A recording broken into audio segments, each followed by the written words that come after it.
মেসেঞ্জারের সবচেয়ে বড় সমস্যা হচ্ছে কল হিস্টোরি ডিলিট করা যায় না। যদি কোনো কনভারসেশন ওপেন করে এই কলের উপর চাপ দিয়ে ধরে থাকি, কোনো অপশন আসে না এবং সেটিংসেও ডিলিট করার কোনো অপশন নেই।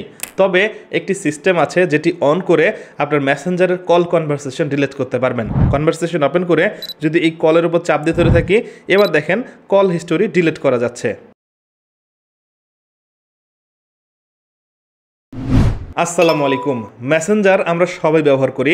অনেক সময় এই মেসেঞ্জারে আমাদের সিঙ্গেল কল লিস্ট ডিলিট করার প্রয়োজন হতে পারে, কিন্তু মেসেঞ্জারে এই সেটিংসটি খুঁজে না পাওয়ার কারণে আমরা বাধ্য হয়ে সম্পূর্ণ কল কনভারসেশন ডিলিট করি, যার কারণে আগের সব মেসেজ এবং সেই কনভারসেশনে থাকা ফটো ভিডিও সব কিছু ডিলিট হয়ে যায়। সো এবার আপনি চাইলে সিম্পলি যে কোনো একটা দুইটা কল হিস্ট্রি ডিলিট করতে পারবেন এবং আপনার যদি মনে হয় কারোর সাথে লং টাইম কথা বলেছেন, সেই কল কনভারসেশন ডিলিট করতে হয়, সেটাও করতে পারবেন। এর জন্য আপনার প্রথমেই চলে আসবেন গুগল প্লে স্টোরে, সার্চ করবেন ফেসবুক লাইট। এটি ফেসবুকের অফিসিয়াল আরেকটি অ্যাপ। এই অ্যাপটি আপনার ফোন ইনস্টল করে সিম্পলি এখান থেকে আপনার ফেসবুকটা লগ ইন করে নেবেন।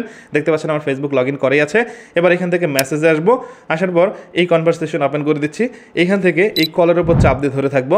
দেখতে পাচ্ছেন এবার ডিলিট ফর মি বা ডিলিট অপশন চলে আসছে, এখানে ক্লিক করব এবং ক্লিক করার সাথে সাথেই কল হিস্টোরিটি ডিলিট হয়ে গেছে। আমি আরেকটা ডিলিট করে দেখাচ্ছি, চাপ দিয়ে ধরে থাকবো, ডিলিটে ক্লিক করব, তাহলে এটি ডিলিট হয়ে যাচ্ছে। আবার যদি মেইন মেসেঞ্জার এসে চেক করি, তাহলে দেখতে পাচ্ছেন কল হিস্টোরি ডিলিট হয়ে গেছে।